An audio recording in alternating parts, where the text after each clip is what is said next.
Perkenalkan, nama aku Melita Hukom dari Prodi Manajemen, Fakultas Ekonomi Bisnis dan Ilmu Sosial Universitas 17 Agustus 1945. Kali ini aku mau sharing ke teman-teman semua tentang pengalaman aku mengikuti kegiatan Merdeka Belajar Kampus Merdeka, yang dimana kegiatan yang aku ambil itu adalah magang. Seperti yang kita tahu bahwa kegiatan Merdeka Belajar ataupun Kampus Merdeka ini merupakan salah satu kebijakan dari pemerintah, Kementerian Pendidikan dan Kebudayaan untuk meningkatkan kompetensi lulusan baik soft skill maupun hard skill, lalu juga agar mahasiswa ataupun mahasiswi lebih siap dan relevan dengan kebutuhan dari zaman yang ada pada saat ini. Dan kita tahu kebutuhan zaman itu semakin berkembang, dan juga serta menyiapkan lulusan sebagai pemimpin masa depan yang unggul dan berkepribadian yang baik. Seperti yang udah aku jelaskan tadi, kegiatan Merdeka Belajar yang aku ambil ini merupakan kegiatan magang, yang dimana kegiatan magang yang aku lakukan itu berada di salah satu perusahaan swasta yang berada di daerah Jakarta, yaitu perusahaan PTP Internasional, yaitu perusahaan yang bergerak di bidang interior design. Kegiatan magang yang aku lakukan ini berlangsung selama 1 semester atau bisa dibilang sekitar 6 bulan.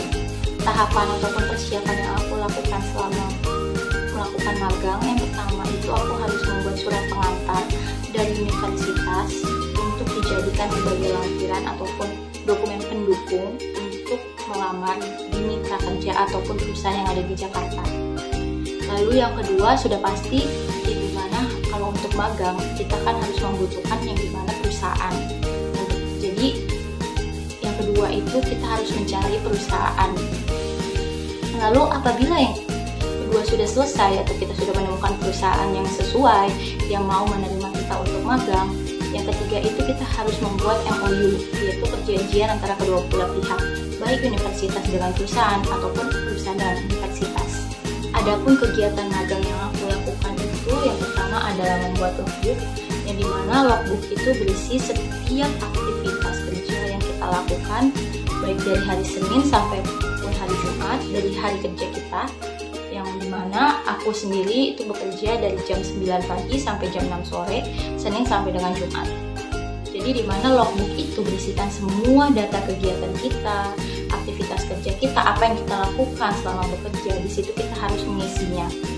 Lalu yang kedua yaitu membuat laporan magang, yang dimana laporan magang itu harus berisikan tentang data-data dari perusahaan, yaitu tentang sejarah dari perusahaan ataupun tentang keterangan ataupun tentang juga apa kegiatan yang dilakukan oleh perusahaan tersebut, juga lalu berisikan tentang laporan kita yang bekerja di perusahaan tersebut, magang di perusahaan tersebut.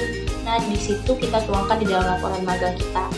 Lalu juga yang ketiga yaitu kita harus membuat dokumentasi baik foto ataupun video dari aktivitas magang kita. Adapun benefit yang aku dapat ataupun hasil yang aku dapat dari kegiatan magang ini, yang pertama itu yang sudah pasti dan sangat jelas itu meningkatkan soft skill dan hard skill aku. Lalu kedua itu yang dimana aku ini termasuk tipikal orang yang malu untuk berbicara kepada banyak orang. Dengan adanya kegiatan magang ini aku dapat mengasah kepercayaan diri aku supaya aku bisa dapat berbicara di depan banyak orang. Lalu yang ketiga itu dengan adanya kegiatan magang ini aku jadi dapat bersosialisasi dengan banyak orang, jadi dapat bekerja sama juga dengan banyak orang gitu, terutama di dalam satu perusahaan tersebut. Lalu juga dengan adanya kegiatan magang ini aku dapat memperoleh pengetahuan yang baru tentang dunia pekerjaan. Lalu juga dengan adanya kegiatan magang ini aku dapat mengetahui bagaimana untuk menyelesaikan suatu masalah. Sekian sharing dari aku, terima kasih dan sampai jumpa. Bye-bye.